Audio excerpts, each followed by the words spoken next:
ആ സന്ദരി, നാളെയാണ് വിഷു. നാളെ വിഷു ആയതുകൊണ്ടല്ലേ ചേച്ചി നമ്മൾ ഈ സാധനങ്ങൾ വാങ്ങിച്ചോണ്ട് പോണേ.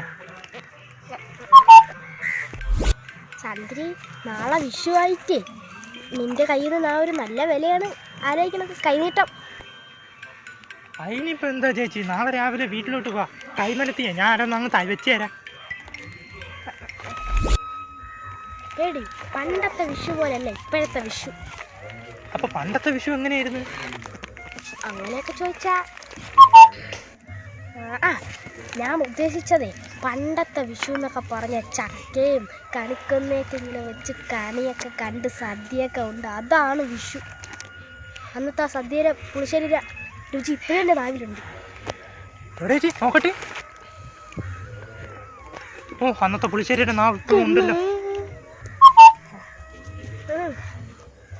പിന്നെ കണിയുടെ കാര്യം പറഞ്ഞപ്പോ, നാളെ വിഷുക്കണി ആയതുകൊണ്ട് വീടിൻ്റെ മുമ്പിലൊന്നും വന്ന് നിൽക്കല്ലേ, ഇതൊരു അപേക്ഷയാണ്. അത് തന്നെ എനിക്കും പറയാനുള്ള. നാളെ ഇനി മഞ്ഞപ്പൊടി തിന്ന് മുളക് പൊടി തിന്നെന്നും പറഞ്ഞ് എൻ്റെ വീട്ടുമുറ്റത്ത് വന്ന് നിന്നാ കവളിമടിയിൽ വെട്ടി ഞാൻ മുട്ടുകാലി അല്ലി ഓടി. ചന്ദ്രി, ആ കവളിമടിയിൽ പാരെടുക്കാം. സൈക്കോ സന്ദ്രി. ഹലോ അമ്മൂമ്മ, നാളെയാണ് വിഷു. കൈനീട്ടമായിട്ട് 3000 രൂപയാണ് പ്രതീക്ഷിക്കുന്നത്. എടാ കൊച്ചു കഴിവേറി, നീ കഴിഞ്ഞ വിഷുവിന് എന്നെ വിളിച്ചല്ലടാ, അതിന് ശേഷം ചത്ത ജീവനോടെ ഉണ്ടാ എന്ന് വിളിച്ച് ചോദിക്കാത്തത്. അമ്മൂമ്മ അങ്ങനെ പറയരുത്. അമ്മൂമ്മേനെ വിളിക്കണം ആലോചിച്ച് ഞാൻ ഫോൺ എടുക്കും. അപ്പോഴും ഫോണിൽ ബാലൻസ് കാണൂല. അപ്പോൾ എങ്ങനെയെങ്കിലും ഫോൺ എങ്ങനെയെങ്കിലും റീചാർജ് ചെയ്തിട്ട് വിളിക്കാന്ന് വെച്ചാൽ അമ്മൂമ്മേനെ വിളിക്കാനുള്ള കാര്യം മറന്നു പോകും. അമ്മൂമ്മ ഇനി 1000 വർഷവും ജീവിക്കും. അപ്പം 1000 വർഷവും എനിക്ക് 3000 രൂപ കൈനീട്ടം കിട്ടും. ഇങ്ങനെ പോയാ ഇനിയുള്ള വർഷം നീ ജീവിക്കൂലടാ. അതെന്ത്? ആരെങ്കിലും തല്ലിക്കൊല്ലും. ഹലോ മധുമ്മ, നാളെയാണ് വിഷു. നാളെ കൈനീട്ടൊക്കെ ഇങ്ങനെ ആയിരിക്കും. എടാ മോനെ, ഞാൻ ഒരു 50 രൂപ നിന്റെ അക്കൗണ്ടിൽ കൈനീട്ടമായിട്ട് ഇട്ടിട്ടുണ്ടേ. എടാ മോനെ, നാളെ വിഷു കഴിഞ്ഞ് സദ്യയും 4 കൂട്ടം പായസം കാണൂലേ? കാണും. നാളെ കാലത്ത് ഞാൻ അവിടെ കാണും കേട്ടോ. ഹലോ മാധവ, റേഞ്ച് കിട്ടുന്നില്ല, കേൾക്കുന്നില്ലേ? ഹലോ, താങ്കൾ വിളിക്കുന്ന വ്യക്തി കുറച്ച് ബിസിയിലാണ്. ഇനി 2 വർഷം കഴിഞ്ഞ് വിളിച്ചാൽ മതി. कॉल का नंबर बिजी पर है, कृपया कुछ समय के बाद 2 साल के बाद कॉल कीजिए. രക്ഷപ്പെട്ട്. ഹടാ, നാളെ വിഷു ആയിട്ട് കയ്യിലൊരു ചില്ലി കാശില്ല. എൻ്റെ പൊന്ന് രവിച്ചേട്ടാ, നിങ്ങൾ ഇങ്ങനെ കാശില്ലെന്നും പറഞ്ഞ് മനസ്സ് വിഷമിപ്പിക്കാതെ. പിന്നെ എന്തിരിയാണ്ട? I don't have no money എന്ന് പറയുമോ? സ്റ്റാൻഡേർഡ് അല്ലേ? വിഷു ആയിട്ട് കയ്യിലൊരു പൈസ മരിക്കാണ്ടാ. 1000 രൂപ ഈ ഞാൻ വേണമെങ്കിൽ റോട്ടിൽ കിടന്ന് വേണം 2 മണം ഇറങ്ങിയത്. വിഷു ആയിട്ട് എങ്ങനെ പൈസ ഒപ്പിക്കും? എൻ്റെ പൊന്നെ രവിച്ചേട്ടാ, വിഷുക്കില്ലേ നമുക്ക് ഒരു 100 മാങ്ങയും 100 ചക്കയും കുറച്ച് കണിക്കൊന്നേം വെച്ച് റോട്ടിൽ കൊണ്ട് വിറ്റാൽ പോരെ? ഒരു 10-15 രൂപയെങ്കിലും കൈ തടയായിരിക്കൂല. ഏത് നല്ല ബുദ്ധിയില്ലടാ, പക്ഷെ ഇത് എവിടെ നിന്ന് എടുക്കും? എൻ്റെ വീട്ടിൻ്റെ പിറക്കിട്ട് 2.5 ഏക്കർ കിടക്കുകയില്ലേ, ഇഷ്ടം പോലെ പ്ലാവും മാവും ഒക്കെ. നമുക്ക് അവിടെ നിന്ന് ഒപ്പിക്കാണ. രായപ്പ, നീ ഇത്രയും റിച്ചായിരുന്നോ? 2.5 ഏക്കർ നിനക്ക് സ്വന്തം കിടക്കണം. നിങ്ങൾ എന്തൊരു മണ്ടന രവി എണ്ണ. എന്തൊരു ഓട്ടമില്ലാത്ത നിക്കർ പോലും ഇല്ല എനിക്ക്. എനിക്കാണ് 2.5 ഏക്കർ. നിങ്ങളൊരു മണ്ടൻ തന്നെയല്ലേ. തൂക്കണം. കണ്ട അവളന്മാരെ വീട്ടിൽ പോയി തൂക്കണം.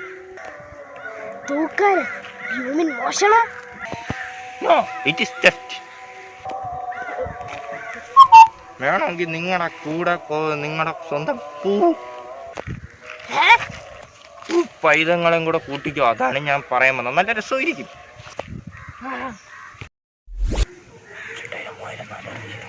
എങ്ങനെ പോയാലും ഇപ്രാവശ്യത്തെ വിഷുവിനൊരു 10,000 രൂപ ഫണ്ട് വരും കേട്ടോ. 10,000? വർഷത്തിൽ എല്ലാ മാസവും വിഷു ആയിരുന്നെങ്കിൽ. എങ്കിലേ എൻ്റെ ഒരു ഐഡിയ ഉണ്ട്. നമുക്കേ ഒരു ബക്കറ്റ് എടുത്തിട്ടേ പോയി റോട്ടിൽ പോയിക്കാം. അപ്പം എല്ലാവരെയും നാട്ടുകാരെ ഇന്നും കുറച്ച് കൈനീട്ടം കിട്ടുമല്ലോ. ഏത് കാഞ്ഞ ബുദ്ധിയല്ലേ. ആ. എന്റെ അച്ഛൻ രവിക്ക് വേണ്ടി എല്ലാരും കൈത്താങ്ങായിട്ട് വിഷുക്കണി തരണം. കൈനീട്ടം ഇട് ഇട് ചെറുകിട സംഭാവന ഇട്ടോ ഇട്ടോ ഇട്ടോ ഇട്ടോ. പോണേ.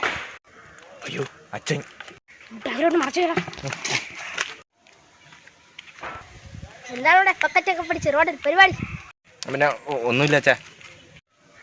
എന്നാലും എന്ത് നോക്കട്ടെ. രവിക്കൊരു കൈത്താങ്ങ്.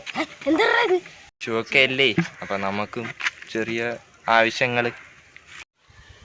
അതിന് എന്റെ പേര് വെച്ചാൽ അടിക്കുന്നത്. ആ അതൊക്കെ പോട്ട്. പൈസ തരാനുള്ളൊരു സ്കീമുണ്ട്. കൂടുന്ന കിട്ടുന്നതിൽ പകുതി. അതിന്റെ പകുതി തരാം. എന്തായാലും നടക്കട്ടെ. ഈ പരിപാടി കൊള്ളാമല്ലോ. രവിന്ന് മറ്റു സരസ്വം നോക്കിയാലാ.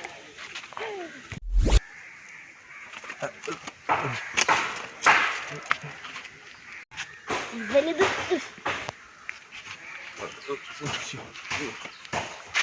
ഇതെന്നെങ്ങാനും നടക്കൂ. രായപ്പൻ ചേട്ടന്റെ കൈ നിന്ന് നാട്ടു കളിക്കുന്നു. എടാ മോനെ, അത് രാവിലെ മാമ അടിച്ചില്ലടാ. അതുകൊണ്ട് നീ ഇങ്ങോട്ട് മാറിക്കാണ്, ഞാൻ ചെയ്യാം.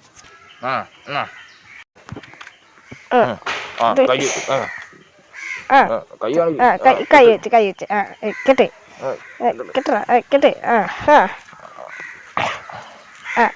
മുറുകെ മുറുക്ക് മുറുക്കെ.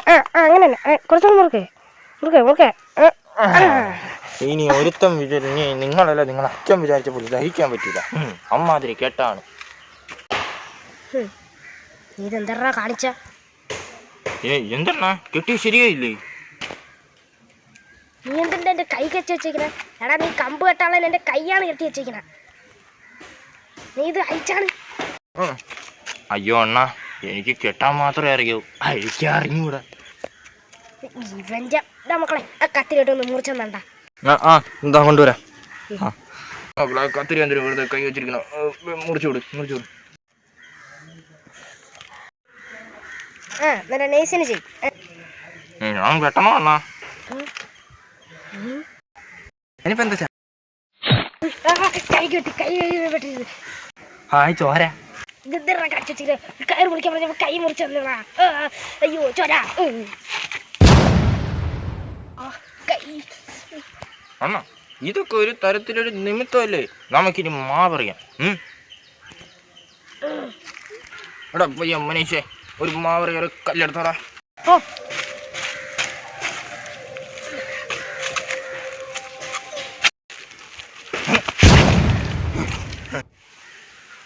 അയ്യോ ഇതെന്തോന്നറ പാറ്റുണ്ടാങ്കറ. എടാ മോനെ മനീഷേ, നിന്റെ അടുത്ത് മാങ്ങ ഇറങ്ങിയ ഒരു കല്ലാണ്ടറ ചോദിച്ച ഇത് വീട് പണിയാനല്ലടാ. ചേച്ചേട്ടാ മാങ്ങ പിടിക്കാൻ റെഡിയാണല്ലോ. മക്കളെ നിങ്ങള് അപ്പൊ ഓക്കെ ശരി, റെഡി 1 2 3.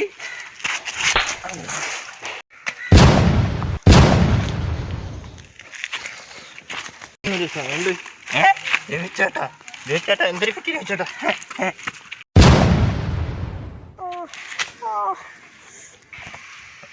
ചേട്ടാ ഉള്ള പറയാല്ല, ഇപ്പോഴാണ് നിങ്ങളുടെ മുഖത്തിനൊരു ഭംഗി വന്ന്.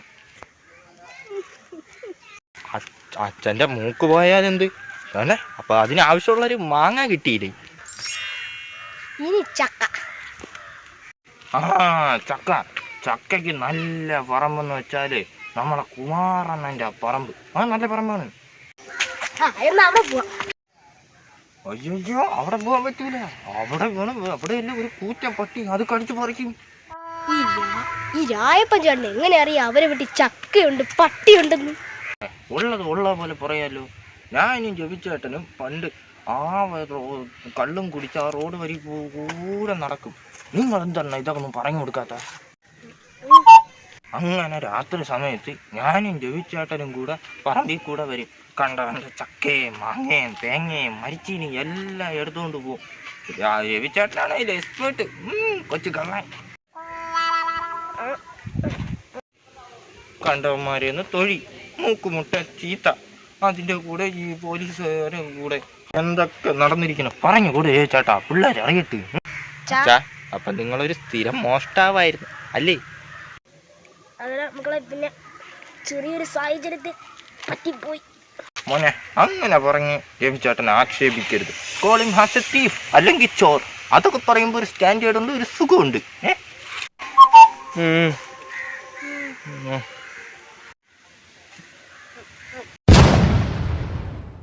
എവിടാ ചക്ക? കേറി കേറി ചക്കയും കാണാനില്ലല്ലോ. കേറി പോച്ചാ, ഇനിയുണ്ട്. കേറി ഉച്ചം തലേ കേറി. ഇനി എവിടെ എത്തായി? എടാ മോനെ രായപ്പ എന്ന് പറഞ്ഞടാ. എന്റെ പൊന്ന് രവിയണ്ണ, നിങ്ങളിത് എവിടെ കയറി പോണേ? ചക്കയിടാൻ. യാത് ഈ തെങ്ങില്ല.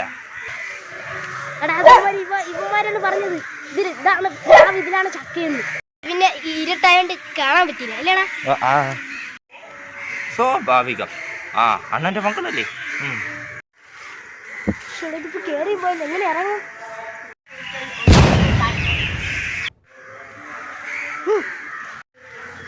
എന്താടാ ഒരു വെടി വെച്ചാ?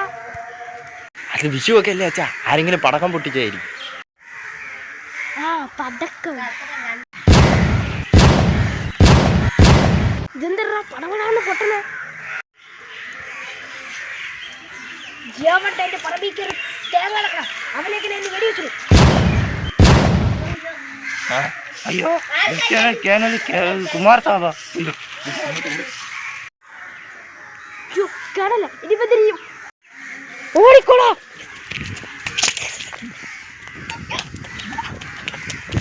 എടാ എന്നെ ഇവിടെ കൊണ്ടുപോടാ. അയ്യോ ഇപ്പൊ ഞാൻ ഇവിടെ നിന്ന് കഴിഞ്ഞാൽ എന്റെ മൂട്ടി ഉണ്ട കയറും. എന്നെ ഇവിടെ കൊണ്ടുപോടാ. രവിയണ്ണ അണ്ണാ, എന്തായാലും നിങ്ങൾ തെങ്ങിയിരിക്കല്ലേ, കുറച്ച് കരിക്കൊക്കെ കുടിച്ച് ചില്ലായിട്ട്. അപ്പൊ ശരി, ഹാപ്പി വിഷു.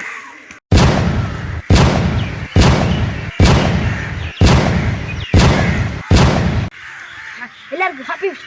അവിടെ